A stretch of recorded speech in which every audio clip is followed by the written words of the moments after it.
السلام عليكم ورحمة الله وبركاته. شلونكم أحبة المتابعين؟ إن شاء الله تكونون بخير يا رب.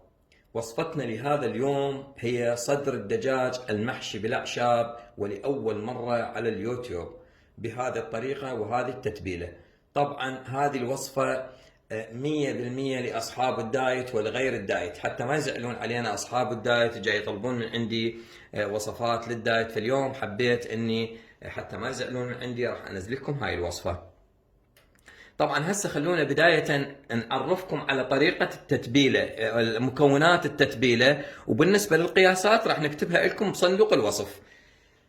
أولا عندي هنا بصل بودرة، ملح، برش ليمونة، ملعقة شاي لامندوزي ملح الليمون. اما برش ليمونه، انا هاي الليمونه اخذت البرش مالها، اما برش ليمونه وعصيرها، او برش ليمونه وملعقه شاي لامندوزي. عندي هنا زيت الزيتون، عندي هنا زنجبيل مطحون، عندي هنا جوزة الطيب مطحونه، فلفل اسود، سماق، سن ثوم مهروس، شطه، كاتشب، خل ابيض، دبس الرمان. هي هاي مكونات تتبيلتنا. تعالوا نراويكم شلون راح نبلش بخطوات العمل. احبتي عندي هذا صدر الدجاج بهذا الشكل من الجهه اللي غير متقطع، يعني ما يصير منه حتى ما يصعب عليكم فتحه، فنجي من هذه الجهه السميكه. ويجب ان تكون يعني عندكم سكينه حاده حتى تقدرون تستخدموها. نفتحها بهذا الشكل، نفتحها بهذا الشكل قدر المستطاع طبعا، وفتح متساوي. شوفوا احبتي هنا هذه بهذا الشكل اريد ينفتح الصدر. هنا احبتي بعد ان انتهينا من فتح صدور الدجاج، اكو حركة جدا بسيطة بس جدا مفيدة، يعني اذا تقدرون تسوونها يكون افضل. من هذه الاعواد مال الشوي بهذا الشكل نثقب صدر الدجاج. ليش؟ حتى التتبيلة تدخل داخل قطع اللحم ويتشبع وينطينا الطعم اللي احنا نحبه بهذا الشكل. طبعا هسه عندي خلصنا هذا، انا بعدين كله اثقبه. هسه عندنا التتبيله قلت لكم هذه المواد كلها شوفوها راح نضيفها: برش الليمون والملح والبصل البودرة وجوز الطيب والسماق والزنجبيل والثوم والفلفل الأسود وزيت الزيتون واللامندوزي. طبعا هنا ايش راح نضيف؟ راح اني اقدر تقدير ملعقتين طعام. طبعا كلها راح اكتبها من صندوق الوصف. ملعقة طعام، ملعقتين طعام كاتشب، وملعقة طعام شطة، دبس الرمان.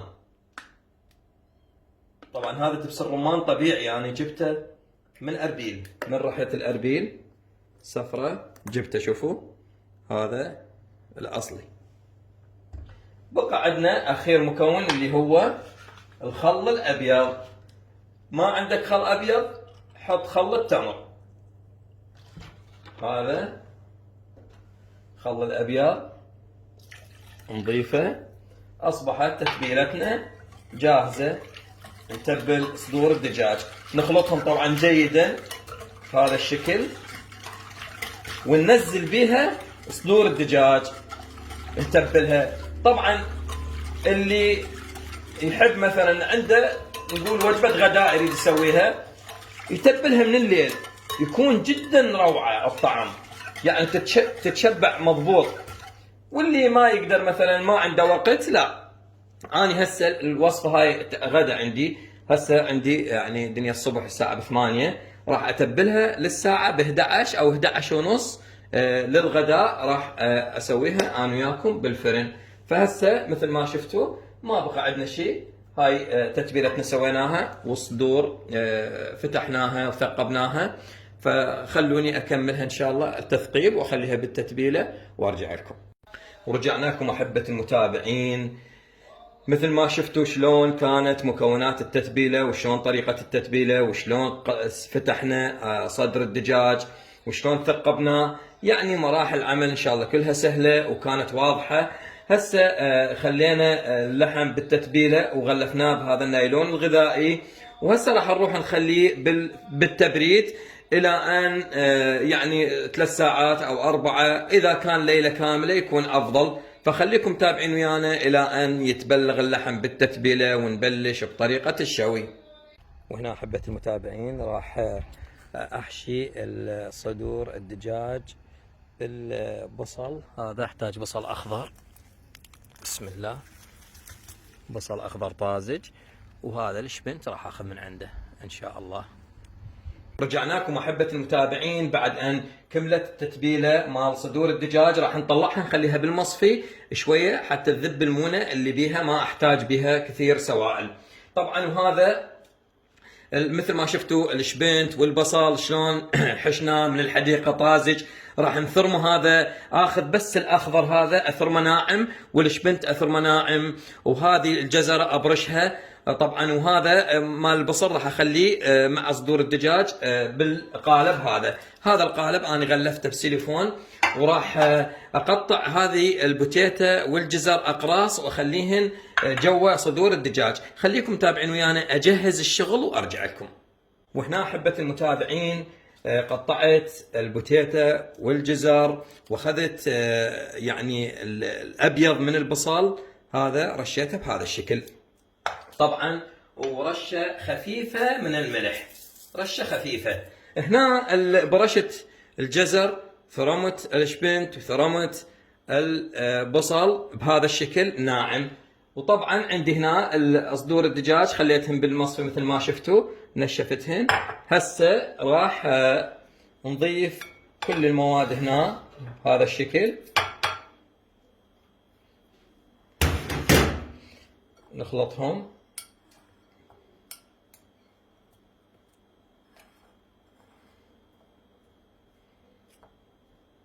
بهذا الشكل. هذا راح نحشي به قطع الدجاج.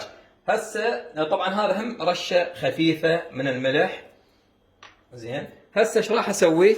راح اشيل صدور الدجاج واخليها هنا بهذا القالب حتى احشيها بالاعشاب. وهنا احبتي بعد ان خليت صدور الدجاج بالقالب بهذا الشكل، هسه راح نحشيه بالاعشاب بهذا الشكل اللي هو مثل ما شفتوا البصل والشبنت والجزر.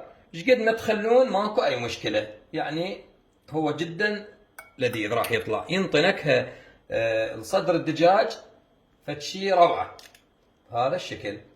هسه راح اكملهن كلهن وارجع لكم حتى ما يطول الفيديو. وهنا احبتي حشيت صدر الدجاج. هسه المرحله الجايه قليل من زيت الزيتون بهذا الشكل، نضيف على صدر الدجاج حتى ينطي طراوه طبعا. وبعد زيت الزيتون رشه ملح خفيفه بهذا الشكل، شيء خفيف يعني لا تكثرون لان هو مملح. هسه راح نروح نخليه بالفرن، النار مشتغله من الاعلى ومن الاسفل يعني، وان شاء الله راح اقول لكم المده ايش قد اللي راح تاخذه حتى تستوي عندنا هذه الوصفه. طبعا اسف احبة المتابعين، نسيت اذكر لكم انه نخلي تليفون غذائي على ونحكمه بشكل جيد ونروح نخليه بالفرن. ورجعنا وياكم احبة المتابعين بعد ان طلعت وصفتنا من الفرن. بسم الله ما شاء الله، بسم الله ما شاء الله، شوف شلون صايره ما شاء الله، ناضجة تماما. وظلت بالفرن، شغلت النار من الاعلى ومن الاسفل تقريبا ساعة وربع. وهذا طبعا اللي فرنه يشتغل من الاعلى ومن الاسفل، واللي فرنه يشتغل فقط من الاسفل يخليها ساعة ونص حتى تنضج تماما.